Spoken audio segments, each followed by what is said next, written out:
সুপ্রভাত বন্ধুরা, আজ হলো 5 আগস্ট বুধবার। আজকের সকালের বিশেষ বিশেষ খবরগুলি হলো, সমগ্র দেশের সঙ্গে আসামেও শুরু হয়েছে জনগণনা। সেন্সাস অর্থাৎ জনগণনায় আপনাকে কি প্রশ্ন করা হবে, 33টি প্রশ্নের উত্তর আপনাকে দিতে হবে। জনগণনায় যে 33টি প্রশ্ন করা হবে জানিয়ে দিব বিস্তারিত খবরে। আসাম সহ একাধিক রাজ্যে আগামী 5 দিন ভারী বৃষ্টিপাতের পূর্বাভাস জারি করল আবহাওয়া বিভাগ। কাটলিচড়া ও রাতাবাড়ির 2 ছাত্রী হত্যা ও ধর্ষণকাণ্ডের প্রতিবাদে হাইলাকান্দিতে বিক্ষোভ প্রদর্শন। দ্বিতীয় বিয়ে করে চাকরি হারালেন অসম পুলিশের এক কনস্টেবল। সম্পত্তি বিবাদকে কেন্দ্র করে ছেলের হাতে খুন হলেন মা, চাঞ্চল্য এলাকায়। এবং কাটলিচড়ায় নাবালিকা ধর্ষণ ও হত্যাকাণ্ডে 3 অভিযুক্তকে গ্রেফতার করল পুলিশ। তাহলে বিস্তারিত খবরে যাওয়ার আগে অবশ্যই ভিডিওটিতে একটি লাইক দিয়ে চ্যানেলটি সাবস্ক্রাইব করে পাশের বেল আইকনটি বাজিয়ে রাখবেন এবং ফেসবুক পেজে দেখে থাকলে পেজটি ফলো করে ভিডিওটি শেয়ার করবেন, যাতে সঠিক তথ্যগুলি সবার কাছে পৌঁছাতে পারি। এবার শুনুন আজকের খবরের বিস্তারিত। প্রথম খবর, দেশের প্রথম ডিজিটাল জনগণনা। অনলাইনে এই 33টি প্রশ্নের দিতে হবে উত্তর। দেশ জুড়ে শুরু হলো জনগণনা 2027। এই প্রথম জনগণনায় রয়েছে সেলফ এনুমারেশন এর সুযোগ। মুখ্যমন্ত্রী এদিন সেলফ এনুমারেশন করে সূচনা করেন। এবারের জনগণনা সম্পূর্ণ ডিজিটাল। মোট 33টি প্রশ্নের উত্তর দিতে হচ্ছে বলে জানা যাচ্ছে। জানা গিয়েছে, প্রথম পর্যায়ে বাড়ি বাড়ি গিয়ে সেলফ এনুমারেশনের মাধ্যমে তথ্য নেওয়া হলে 2027 সালের ফেব্রুয়ারিতে শুরু হবে দ্বিতীয় পর্যায়। কি প্রশ্ন জানতে চাওয়া হচ্ছে? বাড়ির নম্বর, জনগণনার জন্য বাড়ির সংখ্যা, ঘরের মেঝের উপাদান, দেওয়ালের উপাদান, ঘরের চাল বা ছাদের উপাদান, বাড়ির বর্তমান অবস্থা, বাড়িটি কোন উদ্দেশ্যে ব্যবহার, পরিবারের সদস্য সংখ্যা, পরিবারের সংখ্যা, পরিবার প্রধানের নাম, প্রধানের লিঙ্গ, পরিবারের প্রধান তফসিলি জাতি, উপজাতি বা অন্য কোনো গোষ্ঠীর অন্তর্ভুক্ত, বাসস্থানের মালিকানা, ঘরের সংখ্যা, পরিবারে বসবাসকারী বিবাহিত দম্পতির সংখ্যা জানতে চাওয়া হচ্ছে।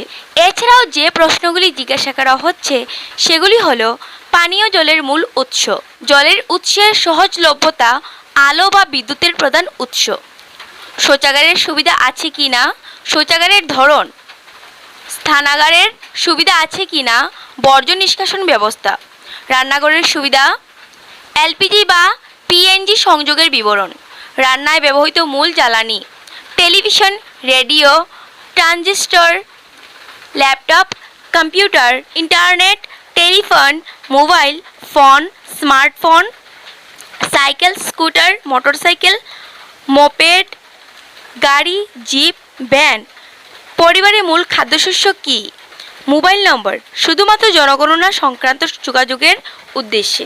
অসম সহ উত্তর পূর্বের একাধিক রাজ্যে আগামী 5 দিন ভারী থেকে অতি ভারী বৃষ্টির পূর্বাভাস। আগামী 5 দিনে অসম সহ উত্তর পূর্ব ভারতের একাধিক রাজ্যে ব্যাপক বৃষ্টিপাতের সঙ্গে কোথাও কোথাও ভারী থেকে অতি ভারী বৃষ্টির পূর্বাভাস দিয়েছে ভারতীয় আবহাওয়া দপ্তর। এর জোরে নতুন করে বন্যা, জলাবদ্ধতা এবং ভূমিধসের আশঙ্কার কথাও জানিয়েছে আবহাওয়া দপ্তর।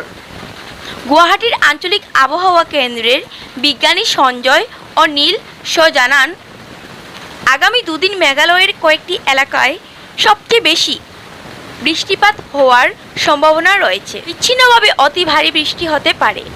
একই সময়ে অসম ও অরুণাচল প্রদেশেও ভারী থেকে অতি ভারী বৃষ্টির পূর্বাভাস রয়েছে। আইএমডি জানিয়েছে, অরুণাচল প্রদেশে প্রথম দিনে বিস্তীর্ণ এলাকায় বৃষ্টিপাত হবে। এর পরের 4 দিন রাজ্যের বিভিন্ন স্থানে হালকা থেকে মাঝারি বৃষ্টি চলবে।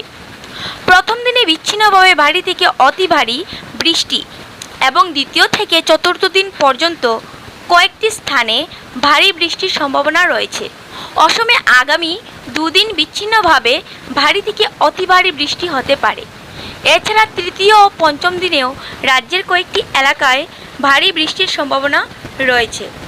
দ্বিতীয় বিয়ে, চাকরি হারালেন অসম পুলিশের কনস্টেবল। দ্বিতীয় বিয়ে করার অভিযোগ প্রমাণিত হওয়ায় চাকরি হারালেন অসম পুলিশের কনস্টেবল হাবিবুল ইসলাম। তিনি দক্ষিণ শালমারা থানায় কর্মরত ছিলেন।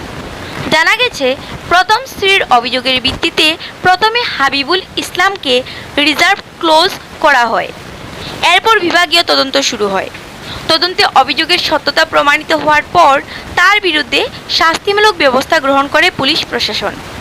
তদন্ত প্রতিবেদনের ভিত্তিতে অসম পুলিশের নিয়ম লঙ্ঘন এবং শৃঙ্খলা ভঙ্গের অভিযোগে কনস্টেবল হাবিবুল ইসলামকে চাকরি থেকে বরখাস্ত করা হয়েছে।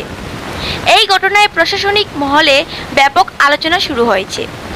সরকারি চাকরিতে কর্মরত অবস্থায় নিয়ম বহির্ভূতভাবে দ্বিতীয় বিয়ের অভিযোগে নেওয়া এই কঠোর পদক্ষেপকে শৃঙ্খলা রক্ষায় গুরুত্বপূর্ণ নজির হিসাবে দেখা হচ্ছে। সম্পত্তি বিবাদ, পাষাণ ছেলের হাতে খুন জন্মদাত্রী মা। কালাইনের বাডগ্রামে চাঞ্চল্য, নৃশংস হত্যাকাণ্ড ঘটল কাছাড় জেলার কালাইন থানা অধীন বাডগ্রামে।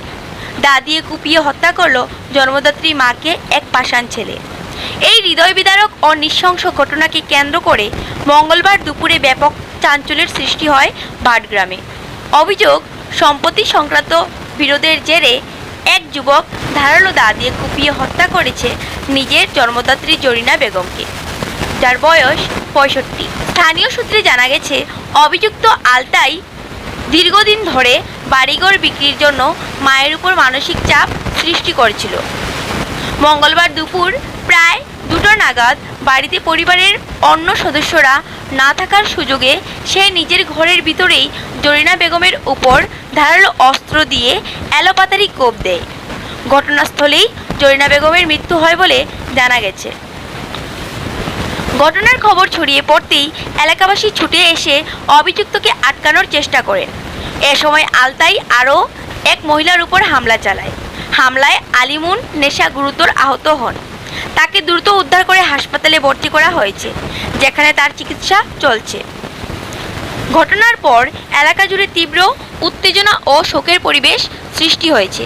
খবর পেয়ে কালাইন থানার পুলিশ ঘটনাস্থলে পৌঁছে তদন্ত শুরু করেছে। অভিযুক্তকে আটক করা হয়েছে কি না সে বিষয়ে পুলিশের পক্ষ থেকে এখনও আনুষ্ঠানিকভাবে কিছু জানানো হয়নি। অভিযোগ, সম্পত্তির লোভ থেকেই এই নৃশংস হত্যাকাণ্ড সংঘটিত হয়েছে। তদন্তের পরই ঘটনার প্রকৃত কারণ স্পষ্ট হবে বলে পুলিশ জানিয়েছে।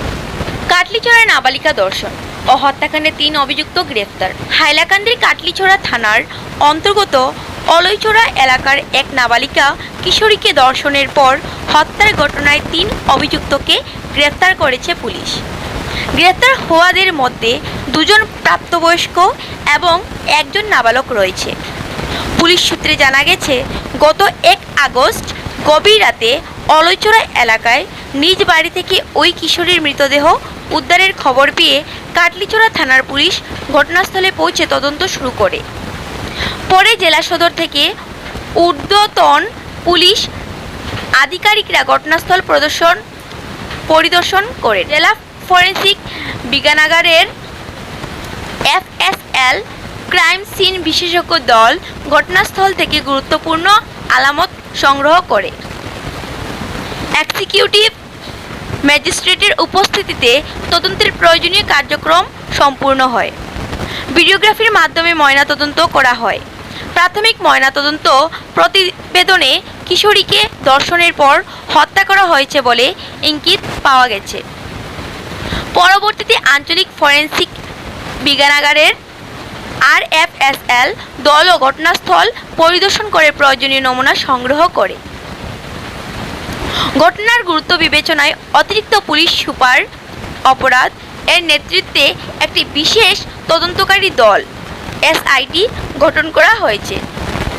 তদন্তের ভিত্তিতে অপু মালাকার, যার বয়স 18, জয়দীপ রি বয়স 19 এবং এক 17 বছর বয়সী নাবালককে গ্রেফতার করা হয়েছে। আদালতের নির্দেশে 3 জনকেই 6 দিনের পুলিশ হেফাজতে পাঠানো হয়েছে।